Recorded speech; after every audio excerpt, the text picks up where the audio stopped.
ஹாய்ங்க, எல்லாம் நல்லா இருக்கீங்களா? ஹார்ட் ஒர்க் நெவர் ஃபெயில்ஸுங்க. இது ஏன் சொல்கிறேன்னா, இதுக்கு நல்ல எக்ஸாம்பிள் நானாக கூட இருப்பேன். அது ஏன் சொல்கிறேன்னா, நான் சொல்லியிருக்கேன், நான் வீட்டு வேலை தான் செய்கிறேன்னு சொல்லிட்டு.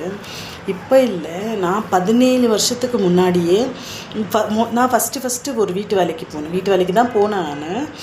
1500 சம்பளத்தில். அப்படியே கொஞ்சம் போக போக என்னாச்சுன்னா, அது இன்னொரு வீடும் கிடைச்சது எனக்கு. அப்படியே அப்போ 3000 நான் வாங்கிட்டு இருந்தேன். நான் 3000 வாங்கிட்டு இருக்கும் போது எனக்கு அதை விட கொஞ்சம் அதிகமாக வேணும்னு நினைப்போம் இல்லைங்களா? அப்படி தான் இன்னொரு வீட்டில் குழந்தை பார்த்துக்கிற வேலை எனக்கு 5000 சம்பளம்னு சொன்னாங்க. காலையில் 9 மணிலேருந்து 7 மணி வரைக்கும். சரி, ஓகே. அப்போ அது எவ்வளோ பெரிய டைமுங்க. 9 மணிலேருந்து 7 மணி வரைக்கும் ஒரு ஃபுல் டே அங்கேயே தான் இருப்போம் நம்ம. ஆனால் எனக்கு அந்த 5000 எனக்கு பெருசாக தெரிஞ்சது. எனக்கு அப்படி செஞ்சுட்டே இருக்கும்போது அப்புறம் இன்னொரு வீட்டில் 6000 தரேன்னு சொன்னாங்க. அது ஒரு ஏஜென்சி மூலியமாக. அதே குழந்தைய பார்த்துக்கிற வேலைக்கு தான் 6000 தரேன்னு சொன்னாங்க. அப்போ எனக்கு அது 1000 அதிகமாக கிடைக்குதுன்னு நான் அங்கே போய் செஞ்சுட்டு இருந்தேன் கொஞ்ச நாள். நான் அந்த மாதிரி டைமில் நான் நிறைய நார்த் இண்டியன்ஸ் நான் அப்பார்ட்மெண்ட்டில் செஞ்சதுனால நிறையா நார்த் இண்டியன்ஸை நான் பார்க்குவேன், பேசுவேன். அப்போ சொல்லுவாங்க, நான் 6 வீடு செய்கிறேன், நான் 7 வீடு செய்கிறேன், 10 வீடு கூட செய்கிறேன்னு சொல்லுவாங்க. எவ்வளோ நேரம்னு கேட்டால் 1 ஹவர் தான் செய்வானுங்க. ஆனால் அவங்களாம் 30,000 40,000 வரைக்கும் சம்பாதிச்சுட்டு இருப்பாங்க.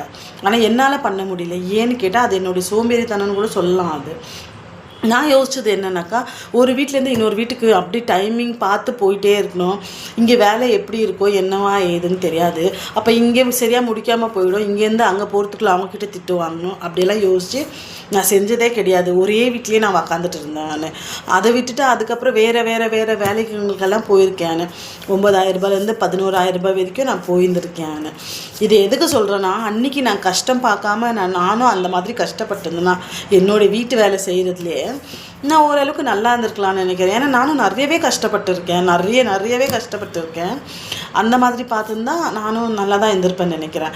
ஆனால் இப்போது கொஞ்ச நாளைக்கு முன்னாடி தான் நான் முடிவு எடுத்து இந்த மாதிரி நான் ஒரு 3 வீடு செய்கிறேன். நான் செய்யும் போது இன்றைக்கி நான் ஓரளவுக்கு கண்டிப்பாக கடவுளோட புண்ணியத்தில் ஓரளவுக்கு நான் நல்லா எனக்கும் என் பசங்களுக்கும் தேவையான அளவுக்கு நான் சம்பாதிச்சுக்கிறேன். நான் அப்போ ஓரளவுக்கு நிம்மதியாகவும் சந்தோஷமாகவும் இருக்குது.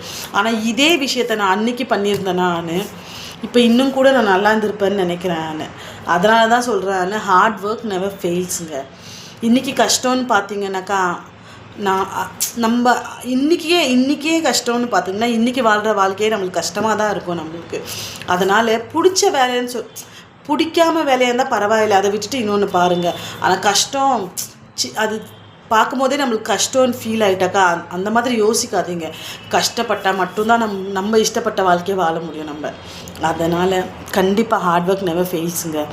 நான் சொன்னது கரெக்டாக இல்லையா?